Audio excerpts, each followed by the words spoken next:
ಚಾಮುಂಡೇಶ್ವರಿಯ ಪೂಜೆ ಪುನಸ್ಕಾರಗಳನ್ನು ನಾವೆಲ್ಲ ಶ್ರೇಷ್ಠವಾಗಿ ಮಾಡ್ತೇವೆ. 10ನೇ ದಿನ ವಿಜಯದಶಮಿನ ಆಚರಿಸ್ತೇವೆ.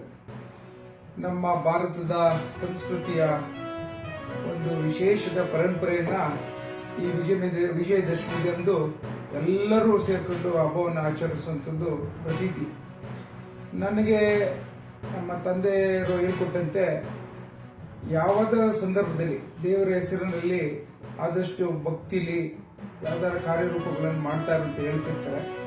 ಅದರಂತೆ ಇವತ್ತು ನಾನು ಸುಮಾರು 9 ದಿನ ಉಪವಾಸವನ್ನು ಮಾಡಬೇಕು ಅಂತ ತೀರ್ಮಾನಗೊಂಡಿದ್ದೇನೆ.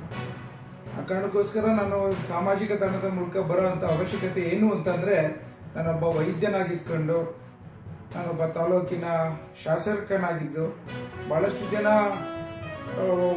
ಯುವಕರು ಮತ್ತು ಭಾಳಷ್ಟು ಜನ ಕುಟುಂಬದವರು ಎಲ್ಲ ಒಂದು ಕಡೆ 1 ದಿನ ಉಪವಾಸವನ್ನು ಈ ನವರಾತ್ರಿ ಹಬ್ಬದಂದು ಮಾಡಿ ಅಂತ ನಾನು ಈ ಸಾಮಾಜಿಕ ತಾಣದ ಮೂಲಕ ನಿಮ್ಮಲ್ಲಿ ಮನವಿ ಮಾಡ್ತಾ ಇದ್ದೀನಿ. ಒಂದು ಆರೋಗ್ಯ ದೃಷ್ಟಿಯಲ್ಲಿ 1 ದಿನ ಉಪವಾಸ ನಮ್ಮ ವಾರಕ್ಕೊಂದು ದಿವಸ ಇರಬೇಕು ಅನ್ನೋದನ್ನು ನಮ್ಮ ಭಕ್ತಿಗಳಲ್ಲಿ ನಮ್ಮ ಬಹಳಷ್ಟು ಗ್ರಂಥಗಳಲ್ಲಿ ಹೇಳಿರುವಂಥದ್ದನ್ನ ಓದಿದ್ದೇವೆ.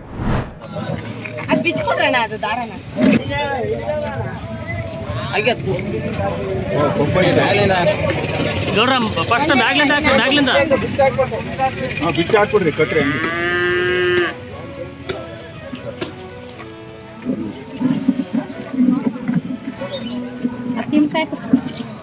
ಇದೆಲ್ಲ ಯಾವ ನೀವು ಹೆಣ್ಮಕ್ಳು ಮಾಡೋದು ಆ ಕಡೆ ಹಂಗೆ ಸ್ವಲ್ಪ ಪಕ್ಕ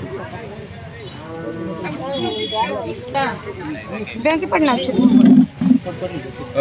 ಇದು ಕಟ್ಟಿ ಹಚ್ಚಿ ಹಂಗ್ಯಾ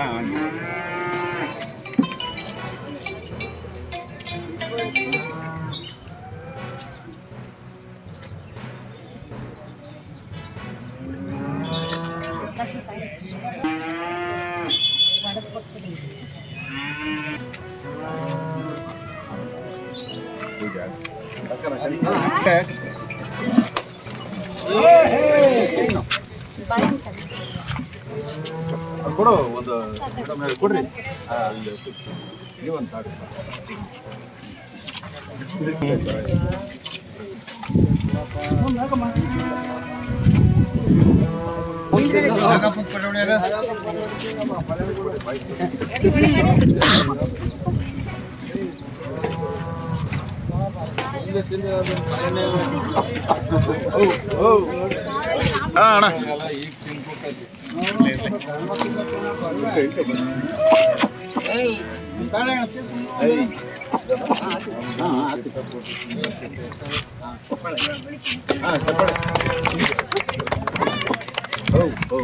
ಅಣ್ಣ